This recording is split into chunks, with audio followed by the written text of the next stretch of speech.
Hi, this is Robin with Source Funding, and I wanted to shoot a short video just to help clarify the process with this new small business loan under the CARES Act. The PPA application process can be quite frustrating for lenders and borrowers alike. So we wanted to go over a few tips that might help you in the process and help speed things along. So if you'll follow along with me, we want you to pull up the application that is in the link with this video, and we'll walk through step by step on how to fill it out and make sure that there's no need for additional documentation which could delay your loan being processed the first time. You'll want to make sure that you're using the application from the Small Business Association's website Friday, 4/3/2020. And on that particular application, you're going to see that it's got the expiration date of 9/30/2020 in the top corner and the OMB control number 3245-0407. Now in this check one box, you'll need to make sure that you choose the appropriate entity in this box. You'll need to include any DBA or trade name that's applicable to your business. The business legal name must match the business legal documents. The business address, and if you have a separate physical address and mailing address, that needs to be included on this particular section. The business TIN or social security number if you're an individual, the business telephone number, the primary contact name, and email address, the average monthly payroll, and then the calculation of the 2.5 plus the EIDL net of advance if it is appropriate, and that will equal the loan request. And then on the number of employees. One tip on the number of employees. Number of employees is going to be an average of your employees. The purpose of the loan. A good tip for you is we suggest that you select more than one so that you can include that in your calculation to make sure that you're taking the maximum advantage or benefit to your company that is allowed. So we have payroll, lease, mortgage interest, utilities, and then other. If you do select other, you would have to provide an explanation of other. Applicant ownership lists all owners of 20% or more of the equity of the applicant and attach a separate sheet if necessary.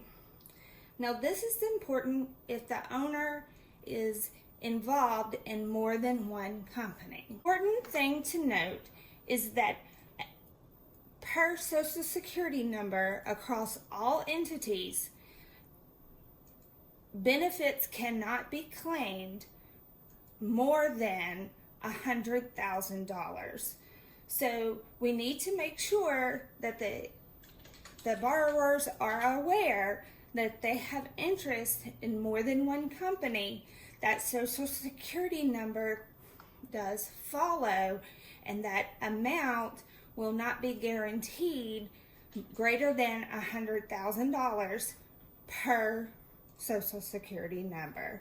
So for example, if I were to own 3 companies and I earned wages of $100,000 at all 3 companies, I would only receive payroll benefits on one company up to $100,000, and the other 2 would exclude my $100,000 income from their payroll calculations.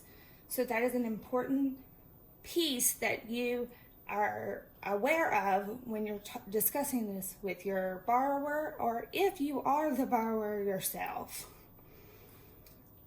Now, there are questions here that you must make sure that you answer, and you either answer yes or no, And I'm not going to read those questions for you, but each one of those questions do need to be answered. The questions need to be answered and initialed by all partners that are listed that have at least 20% equity in the business. So the initials would be next to each particular line. If they miss one of those, that will cause a rejection of the file. So we need to make sure that all parties have signed and initialed next to each answer to the question. And then we need to make sure that the disclosures, certifications, and authorizations have been read to the borrowers, that they understand what these certifications and authorizations have been read. And again, these have to be initialed by all borrowers that have 20% or greater equity and that are listed on that section above or on the additional page that's attached. And so as a result, then you're going to have a signature and then a printed name. It's going to be dated, and the title of the individual is going to be there. Now, in addition to this particular form, we have some additional information that we would need to help make sure that the application is processed the first time. We would need to make sure that when you're submitting the application that you include some additional backup documentation so that we can ensure that your borrower's loan goes through the first time and we're not spending time asking for additional information and spending time delaying the process. So we will provide you a checklist, and on that checklist there's going to be some important documents that we are asking that you include. Now at this time you can pull up that checklist and have that in front of you. So one of the important things that we need to make sure that you have is the 2019 W-3. We will also need 2019 W-2s for all employees that make more than $100,000. We need a 2019 Form 941, all 4 quarters. We would need a Schedule C or 2019 income statement. We would need a balance sheet as of 12/31/2019, a year-to-date income statement as of 12/31/2019, 2019 Form 940, summary of wages by employee, identification of disallowed wages, 2019 group health insurance bills, 2019 retirement contributions, a current ID for all principals over 20%. So all owners over 20% we would need to have a copy of their ID.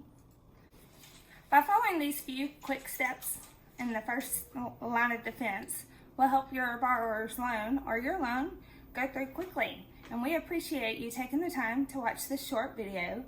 And if you have any additional questions, feel free to reach out to us here at Source Funding, and we will be happy to answer your questions.